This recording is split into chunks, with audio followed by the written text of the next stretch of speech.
trials and tribulations of life at sea. I've just lost my dog.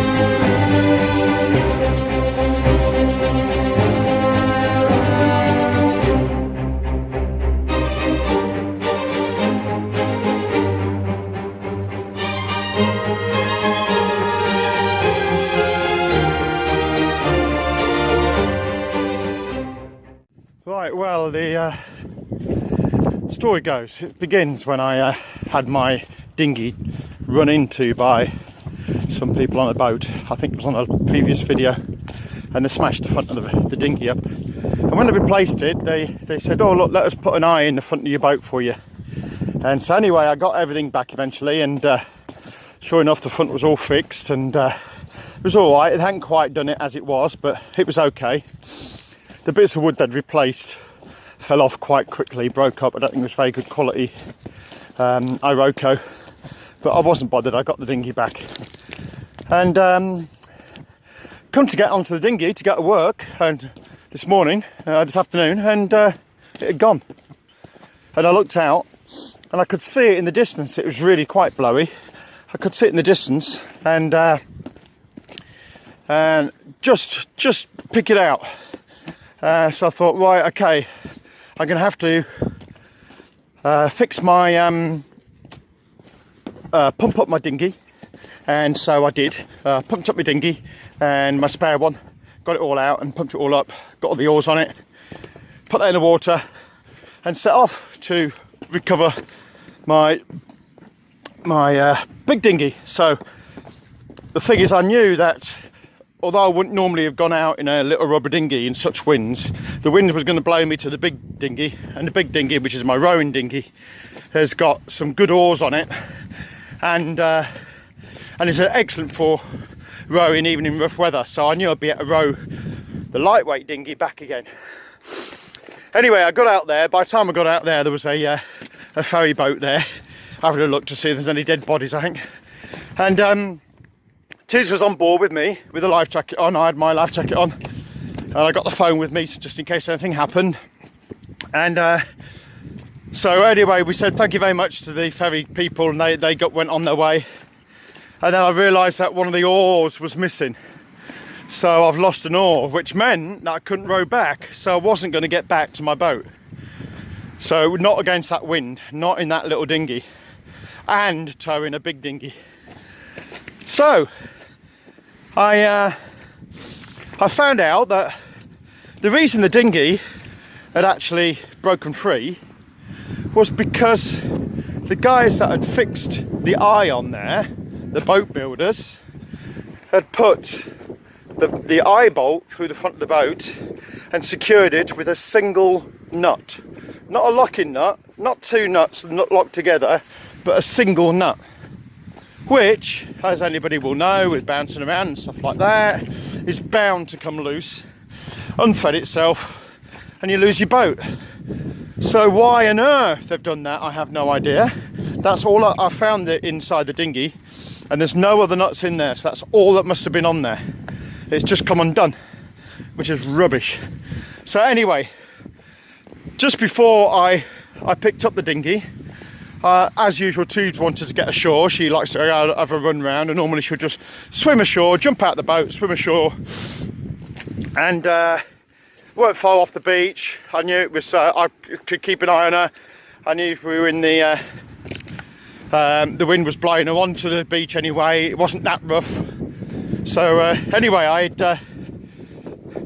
I sent her ashore, and I'd seen her, and she'd gone and done her business and stuff like that she does on the edge, and then she was running around and barking a bit and having fun running along the rocks as she always does. And then Then I see her, she gets to this little ravine bit and she doesn't think she can get across.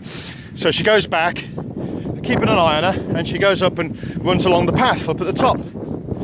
So I see her running along the path up at the top, and that's when I got to my dinghy. So I thought, right, let's bail the dinghy out, it's full of water. Bailed it out, took me about 5 minutes to do that. Next time I look up, Toobs isn't there. So I think, oh, I wonder where she's gone. She's probably hiding in a bush, heard something spooky happen or something. And but I started calling her and rowing, trying to row against the wind to get ashore, towing the big dinghy, and I can't see her anywhere. Been calling for her and everything.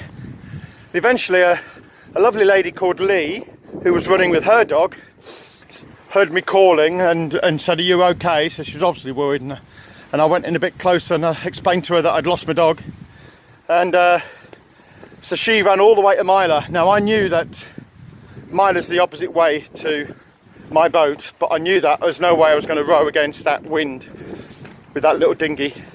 So I had to go with the wind to Myla, and that's where I've abandoned the boats. I pulled both boats out, and now the lovely Lee, she's gone all the way back. She ran all the way back to the harbour masters at Myla and told them about the dog, but nobody's seen her. So I'm guessing she's run back towards Flushing, the way I need to go, and so she's running along the path. She's very, very nice, very, very hopeful. She says, oh, which way would you like me to go? I said, well, could you run along the path and I'll go along the rocks, and then if Toobs has hurt a leg or something like that, I can then I will find her, you see. And if she's still wandering around, the tide's right out now, so which is the best. So this is the, if I don't walk this way along these rocks and I don't find her for a day, I'm going to think she was on the rock somewhere with a broken leg or something like that, you know. And you never know, she just run around like mad on the rocks. So anyway, I'm going to go all the way back along the rocks, which takes a lot of time. This is what it all looks like. It's going to take me a bit of a time to go along there, scouting out, looking for Toobs. But if she's here, I'm going to find her, because I'm going to walk all the way back along here, which is about 2 miles. I've done half a mile already. Got about 2 miles to go. And then we'll see whether we find her. So, now in 15 minutes I'm supposed to be at work. Now I left my keys for the truck on purpose on board the boat. The boat's open. I'm not worried about that, the boat's safe and that. I've got my jacket, the weather's good at least. That's nice, it's not pooey weather. And hopefully we should be able to... Toobs is probably sitting nice and comfortable now in somebody's bloody cat bed or something like that. But right, I'm going to concentrate on looking so I can scour every bit of these rocks to make sure that I know. I'll give my best bet, and I know she's not lying here somewhere poorly. Okay, and I'll give you an update in a bit.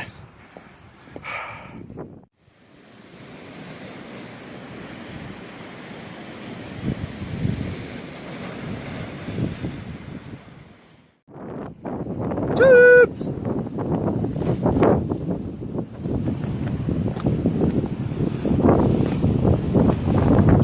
Get up!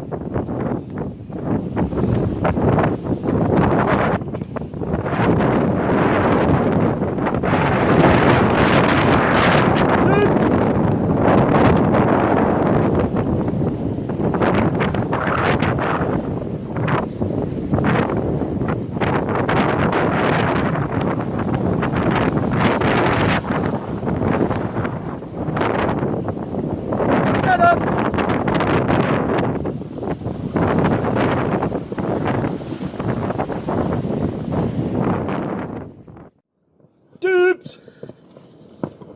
Shoulder! Toobs! Get up!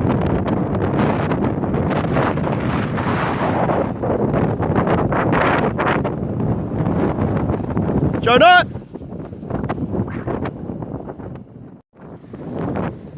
Toobs!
Well, the good news is that lovely lady just back there that I just met says that Lee's found toobs.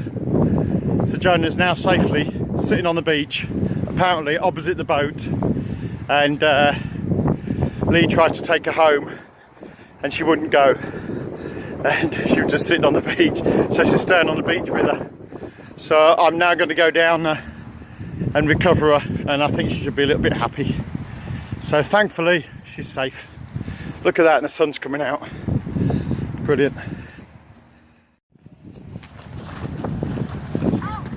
Oh yeah! Oh lovely! Oh, you found her! Toobs! Oh, Toobs! Where have you been? Hello there, you come to say hello. Toobs, where you been? Oh, oh. You happened to see me too. Oh, where you been? Oh, Toobs. Jonah, where you been? Oh. Oh.